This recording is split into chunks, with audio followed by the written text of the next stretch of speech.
Lok Sabha election 2024 को लेकर तैयारियां जोरों पर हैं। हर पार्टी अपने अपने तौर पर मेहनत कर रही है। ऐसा माना जा रहा है कि एनडीए इत्तेहाद और इंडिया अलायंस के बीच जमकर मुकाबला होगा, लेकिन इंडिया इत्तेहाद में अभी भी सीट शेयरिंग को लेकर मीटिंगों का दौर जारी है। कल ही महाराष्ट्र को लेकर मीटिंग हो चुकी है, तो वहीं सीट शेयरिंग का फॉर्मूला तय हो चुका है, बस ऐलान बाकी है। तो आपको बताते चले 2024 को लेकर तैयारियां यहां पर देखने को मिल रही हैं और लोकसभा इलेक्शन को लेकर मीटिंगों का दौर भी देखने को मिल रहा है। इसके अलावा कांग्रेस सदस्य मल्लिकार्जुन खड़गे ने कहा है कि सीट शेयरिंग का हम जल्द निपटारा कर लेंगे। तो वहीं बीजेपी तर्जुमान शहजाद पुलावाना ने कहा है कि इंडिया इत्तेहाद में न पॉलिसी है और न ही कोई लीडर है।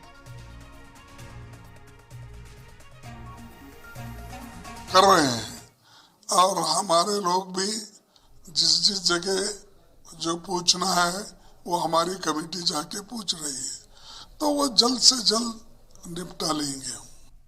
वो मुझे लगता है कि 4 मीटिंग होने के बाद भी अब देखिए ना लोगों तय है, न लोगों के लिए क्या करना है तय है, न नीति तय है, न नेतृत्व तय है। ये केवल आओ खाओ समोसा खाओ फोटो खिंचाओ जाओ, इस प्रकार से ये इंडी गठबंधन चल रहा है।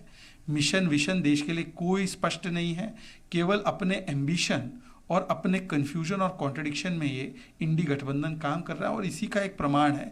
और देखिए किस तिरस्कार भाव से गोपाल मंडल जी बोल रहे हैं। वो बोल रहे हैं कि कांग्रेस को 40 सीट देकर क्या मिलेगा, कांग्रेस तो एक भी सीट नहीं जीत पाएगी। इसीलिए ये पूरे गठबंधन का मकसद ही ये है, कांग्रेस घटाओ कांग्रेस हटाओ।